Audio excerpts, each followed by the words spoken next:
Sebagian ulama berkata, termasuk rahasia puasa, bahwa menjalankan puasa itu berarti mengikuti pada malaikat di dalam menahan syahwat sebisa mungkin.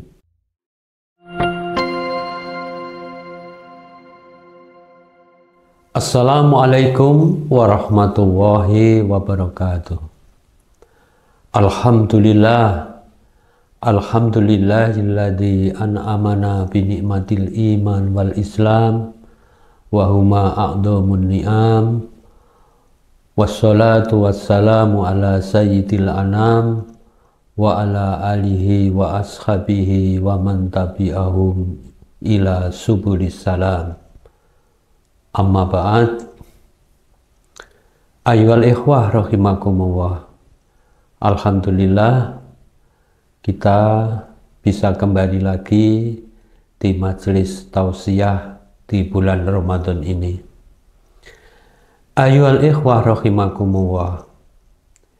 Ibadah puasa adalah ibadah yang meninggalkan hawa nafsu dan syahwat karena Allah Subhanahu wa ta'ala. Sebagaimana dalam sebuah hadis yang sahih, innahu taroka sahwatahu wa ta'amahu wa sarobahu min ajli. Sesungguhnya orang yang berpuasa, ia tinggalkan syahwatnya, makanannya, minumannya, semata-mata karena aku. Begitu kata Allah di dalam hadis qudsi.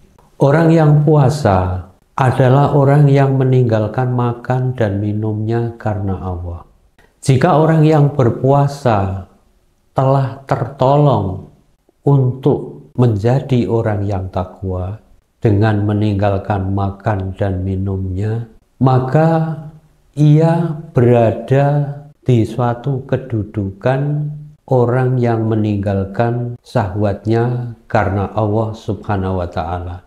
Sebagian ulama berkata, termasuk rahasia puasa itu adalah iktidak bil malaikah fil kahfi anisyahwat bihasbil imkan. Termasuk rahasia daripada ibadah puasa, di sana ada rahasia bahwa menjalankan puasa itu berarti mengikuti pada malaikat di dalam menahan syahwat sebisa mungkin. Karena para malaikat adalah makhluk-makhluk yang dibersihkan oleh Allah Subhanahu wa ta'ala dari berbagai macam syahwat. Ayyuhal ikhwah rahimakumullah. Makhluk manusia, makhluk Allah yang namanya manusia, itu diciptakan oleh Allah setingkat lebih tinggi daripada tingkatnya hewan ternak, bahaim. Karena apa? Karena manusia punya kemampuan, dengan penerangan akalnya, manusia mampu memecahkan dan menghancurkan syahwatnya. Akan tetapi, manusia daripada derajatnya malaikat, karena malaikat adalah makhluk yang benar-benar jauh daripada syahwat. Maka manusia adalah makhluk Allah yang diuji dengan melawan dan memerangi syahwatnya. Ketika manusia itu tetap saja bergelimang di dalam syahwat, maka manusia akan jatuh kepada derajat aswala safilin, derajat yang paling rendah daripada derajatnya makhluk-makhluk yang rendah.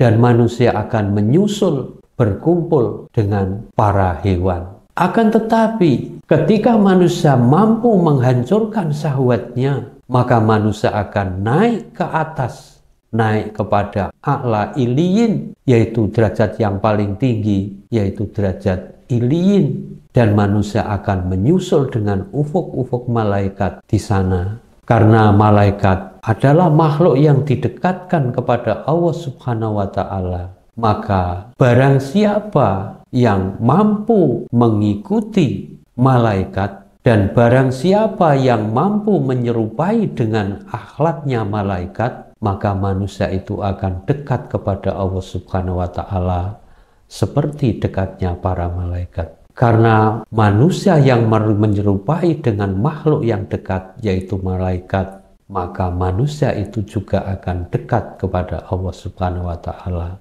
Akan tetapi dekat dengan malaikat di sini bukan dekat pada tempatnya, akan tetapi dekat pada sifatnya. Ayyuhal ikhwah rahimakumullah. Jika itu yang menjadi rahasia puasa, yaitu menahan nafsu dan syahwat, maka orang berakal akan tahu apa manfaatnya menunda makan, minum, mengumpulkan 2 kali makan, dikumpulkan di waktu Isya setelah maghrib, yaitu mengumpulkan makan siang dan makan malam dijadikan satu. Padahal sepanjang hari manusia itu bergelimang di dalam syahwat.